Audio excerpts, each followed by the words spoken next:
दिन के 12 बज रहे थे, लेकिन सोहन अभी भी सो रहा था। उसकी माँ ने आवाज दी, उठ जा बेटा, देख सूरज सर पर चढ़ आया है, कब तक सोता रहेगा। लेकिन सोहन पर कोई असर नहीं हुआ, वह चादर से मुंह ढककर दोबारा सो गया। कुछ देर बाद उसे खाने की खुशबू आने लगी। दाल में तड़का लगते ही उसे जोर से भूख लगने लगी। सोहन उठा और सीधा माँ के पास रसोई में पहुंच गया। सोहन, माँ क्या बनाया है? माँ ने कहा पहले जाकर नहा, फिर आना रसोई में। दाल चावल बनाए हैं। दाल चावल सोहन को बहुत पसंद थे। वो फटाफट आंगन में गया और हैंडपंप से बाल्टी भरने लगा। इसी बीच उसे याद आया कि उसने दांत तो मांजे ही नहीं। उसने फटाफट मंजन लेकर दांतों को रगड़ लिया और मगा साबुन लेकर बैठ गया नहाने। जल्दी से नहाकर कपड़े पहनकर रसोई में पहुंच गया। तब तक खाना तैयार हो चुका था। माँ ने खाना परोस दिया। खाना बहुत ही स्वादिष्ट बना था। सोहन ने भरपेट खाना खाया। वो खाना खाकर उठा तो माँ ने टोक दिया, अब कहाँ चल दिया? सोहन, माँ लगता है खाना कुछ ज्यादा ही खा लिया, बहुत तेज नींद आ रही है, मैं तो सोने जा रहा हूँ। माँ ने कहा, हे भगवान, अभी 1 घंटे पहले ही तो सोकर उठा है। तुझे बस सारा दिन यही काम है, उठो, खाओ और सो जाओ। तुझे पता है तेरे पिता खेत में कितनी मेहनत करते हैं, तब हमें 2 वक्त की रोटी मिलती है। कुछ नहीं तो जाकर उनकी मदद ही कर दिया कर। उनके लिए खाना ले जा, मैं अभी तैयार कर रही हूँ। सोहन पर तो जैसे डहकों का पहाड़ टूट पड़ा। सोहन, माँ तुम्हें पता है इतनी धूप में पहले एक बार मैं खाना देने गया था, आकर कितना बीमार पड़ गया था। तुम ही चली जाना, मैं तो सोने जा रहा हूँ। माँ को बहुत गुस्सा आया। इससे पहले वो कुछ कहती सोहन तेजी से अपने कमरे में जाकर सो गया। माँ खाना लेकर खेत पर पहुंची। सोहन के पिता बहुत मेहनत से खेत जोत रहे थे। उसकी माँ ने कहा, सुनो जी, पहले खाना खा लेते।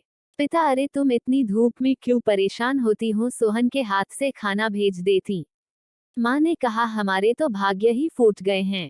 ऐसा आलसी बेटा मिला है, बस खाता है और सो जाता है। भगवान जाने इस लड़के का क्या होगा। पिता ने कहा, चिंता मत करो, एक दिन सब ठीक हो जाएगा।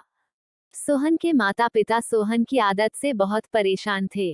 वह कोई भी काम नहीं करता था, बस सारा दिन सारी रात सोता रहता था। एक दिन सोहन के पिता ने कहा, बेटा मैं खाद और यूरिया लेने शहर जा रहा हूँ, 2 दिन लग जाएंगे।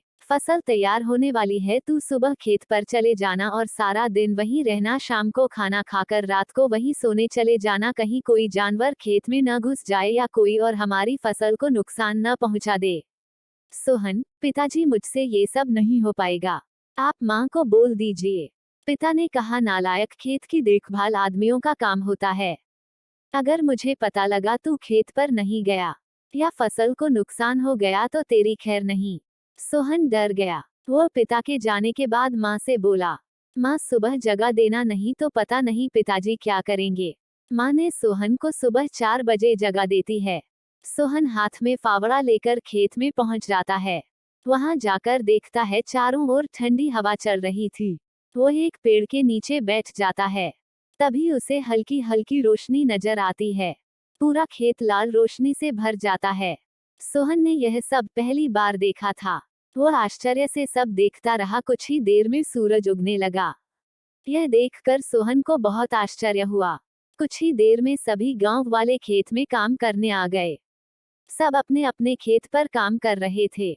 सोहन पेड़ के नीचे बैठा था। तभी उसके पास के खेत से माधो काका आए। माधो काका, सोहन, मेरे खेत में पानी लग गया, अब तू अपने खेत में पानी काट ले। सोहन, काका मुझे तो कुछ पता नहीं, ये सब तो पिताजी ने कभी नहीं बताया। माधो काका, बेटा कभी पिता के साथ खेत पर आया है तो तुझे पता होगा। माधो काका ने अपने बेटे को बुलाकर पानी सोहन के खेत की ओर कर दिया। माधो काका, जब पूरा खेत भर जाए तो हमें बता देना। सोहन बैठकर देखता रहा, लेकिन सुबह जल्दी उठने के कारण उसे नींद आ गई। खेत में पानी बहुत ज्यादा भर गया।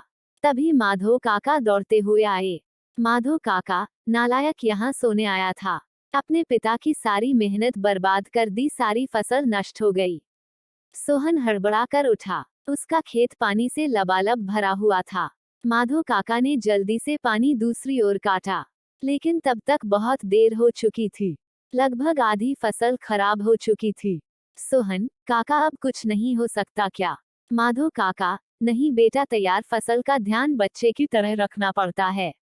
समय से पानी देना, खाद देना, जानवरों से बचाना, इसीलिए हम दिन रात सोहन पेड़ के नीचे बैठा रोता रहा।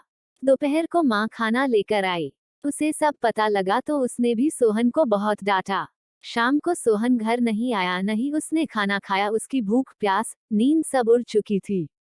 अगले दिन जब उसके पिताजी घर वापस आए तो उन्होंने सोहन के बारे में पूछा। उसकी माँ ने सारी बात बता दी।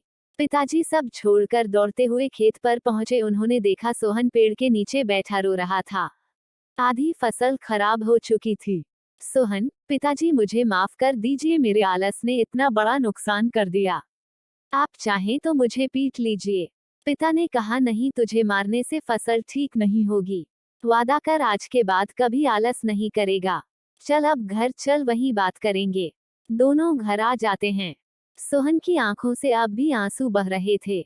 माँ ने उसे खाना दिया, लेकिन उसने नहीं खाया और वह अपने कमरे में जाकर रोने लगा।